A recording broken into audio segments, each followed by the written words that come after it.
Dans différentes présentations qui ont été faites lors des cérémonies de célébration de la Journée internationale du pharmacien, il a été constaté que l'utilisation de médicaments est une chose qui doit être faite à bon escient, que ce soit au niveau de la conservation, de l'administration aux patients, ainsi qu'au niveau de l'élimination au moment où ces médicaments ont déjà atteint la date de péremption. L'un des conférenciers du jour, Renova Girukishaka, indique que les médicaments périmés qui se trouvent dans les ménages présentent un danger pour la santé humaine et l'environnement. Les dégâts causés par ces médicaments,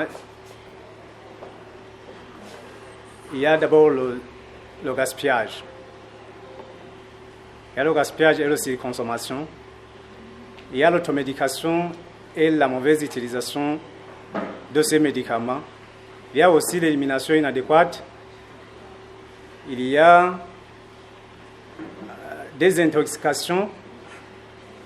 Il y a aussi la résistance aux antimicrobiens. Il y a aussi la pollution de l'eau et du sol. Et aussi l'impact sur la chaîne alimentaire, bien sûr. Donc, comme solution, il y a les solutions qu'on pourrait proposer, c'est de collecter ces produits pharmaceutiques au usage dans les ménages, de les collecter et sensibiliser la population au bon usage du médicament, encourager les bonnes pratiques de gestion des médicaments à domicile.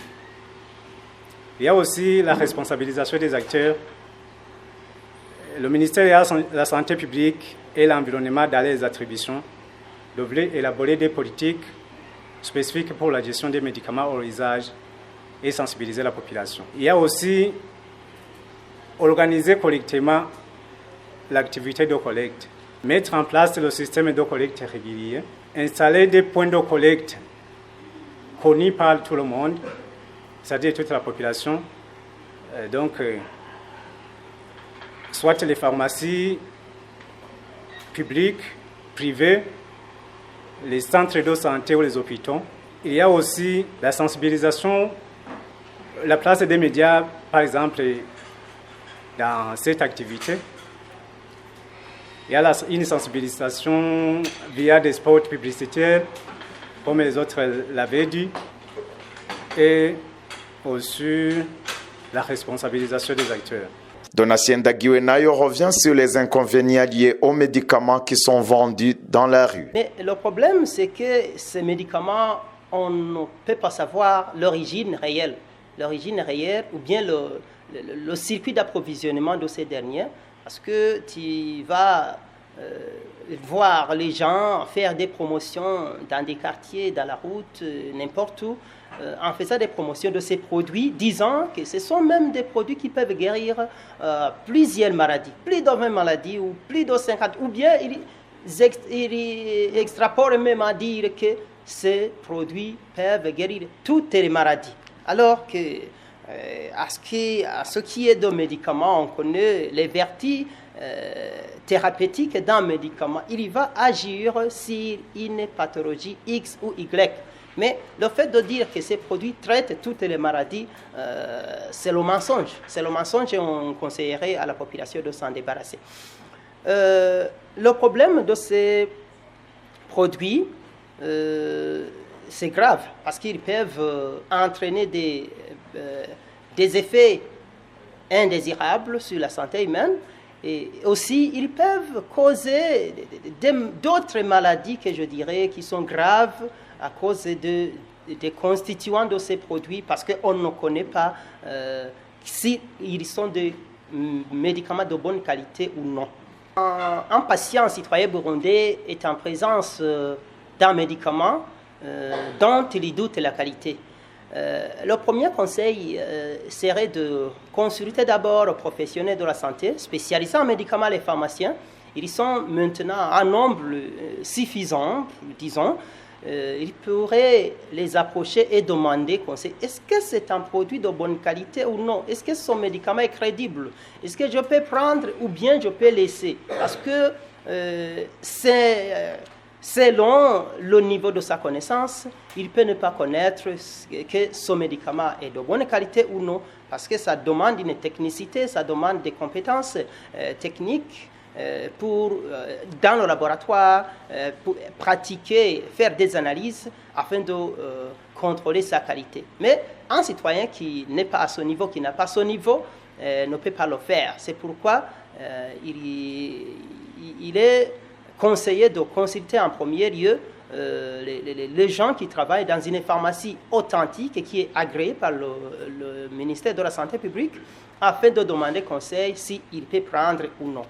Pour le président de l'association des professionnels en art pharmaceutique du Burundi à Prafabu, Joram Nhinduka, dans une étude réalisée sur 48 molécules de médicaments pédiatriques, formes buvables, qui ont été prises en compte dans cette étude, 60% de cet échantillon ne remplissaient pas les conditions, surtout au niveau des notices concernant les dates de péremption après ouverture de ces médicaments. Et 67% de ces médicaments proviennent de l'Inde. Nous avons mené cette enquête sur un échantillon de structures sanitaires au nombre de 7. Et nous avons effectué cette enquête sur 48 molécules de forme buvable. C'est à partir de ça où nous avons calculé alors ce pourcentage de 60% des produits. C'est sur cette base. Ce n'est pas sur toutes les molécules buvables qui se trouvent au Burundi. C'est vraiment une avancée parce que si on parvient à effectuer cette enquête sur les molécules couramment utilisées, ça donne espoir qu'on a couvert environ, je crois qu'on peut dire qu'on a couvert environ 70% des sirops couramment utilisés au Burundi. Ces molécules proviennent à 67% de l'Inde. De son côté, Aaron Hatungimana, un médicament peut perdre ses caractéristiques et être périmé suite aux conditions de conservation et climatiques. Un médicament sous standard ou contre-effet peut provenir de plusieurs sources. Un médicament sous standard peut provenir de la mauvaise conservation, par exemple. Je vous dirais qu'un médicament, suite au problème du courant, qui nécessite la chaîne d'eau froide, et qu'il y a rupture de la chaîne d'eau froide, un médicament peut être détérioré à n'importe quel moment. Alors, ce médicament peut être mis en quarantaine, et puis en attendant les procédures de destruction. Ça, c'est un. Un autre cas peut provenir aussi de la mauvaise conservation suite au changement climatique et la température peut être excessive et qu'un produit peut être détérioré. Alors, dans ce cas-là, il y a des procédures pour déclarer qu'un produit a été déclaré sous standard. Il faut notifier ce produit à la BREMA et la BREMA fait des investigations. Et puis, s'il s'avère que c'était des procédés de conservation, la BREMA prend des mesures suite à ces procédés de conservation. Mais aussi, il peut être dû à un approvisionnement illicite, donc illégal.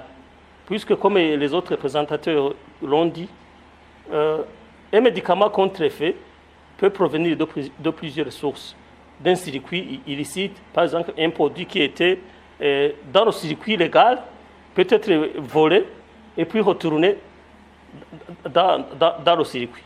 Là aussi, ce médicament peut être classé comme un médicament contre-effet.